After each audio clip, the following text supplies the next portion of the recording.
and the hostel building looked old but normal, with faded paint, long corridors, and a strange silence that felt heavier than it should have. But everyone told me it was just because the building was old. And during the day, the hostel felt alive with noise, laughter, and footsteps. Yet at night, everything changed. The corridors felt endless. The lights flickered without warning, and even small sounds echoed like whispers. And within the first few days, I noticed something odd. A room at the very end of the third-floor corridor that was always locked, covered in dust and darker than the rest. And no one ever walked near it. And when I casually asked my roommate about that room, he went silent for a moment before saying, "Just don't go there after lights out," and laughed it off, but his eyes didn't match his smile. As days passed, strange things began happening at night, like hearing footsteps outside my room, even when everyone was asleep, or the sound of a door slowly opening and closing by itself. And sometimes I would wake up suddenly at exactly 3:17 a.m. for no reason at all.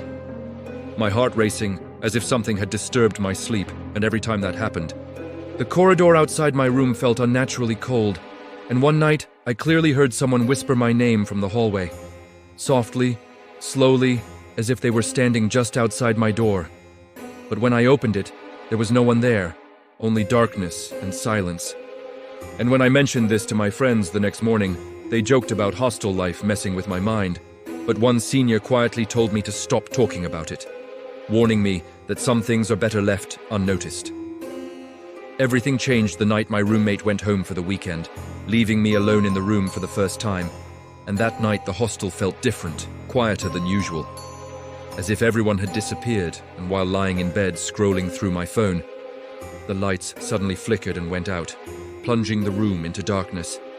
And just as I turned on my phone flashlight, I heard slow footsteps coming from the end of the corridor. Not rushed, not random, but steady, as if someone was walking with purpose. And then came the sound of dragging, like something heavy scraping against the floor.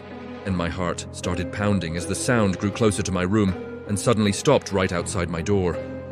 I stayed frozen in my bed, barely breathing, when I heard a soft knock on my door. Not loud, not aggressive, but gentle, as if whoever was outside didn't want to wake anyone else. And before I could react, my phone vibrated with a message from an unknown number, and when I opened it, my blood ran cold, because the message said, "Do not open the door." And another message followed immediately. "It is not alone." And I didn't know what terrified me more, the messages or the knocking that started again, slower this time, as if the thing outside knew I was awake. The knocking suddenly stopped, and the corridor went silent, and after what felt like hours, the lights came back on. And thinking it was over, I slowly opened my door, and that's when I saw it. The locked room at the end of the corridor was open, its door wide, revealing a dark, empty room, and I don't know why, but something pulled me toward it, step by step, even though every instinct in my body screamed for me to run away.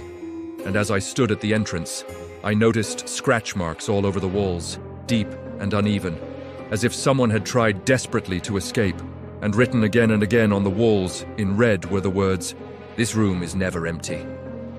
Suddenly I heard footsteps behind me, and turned around, expecting to see another student.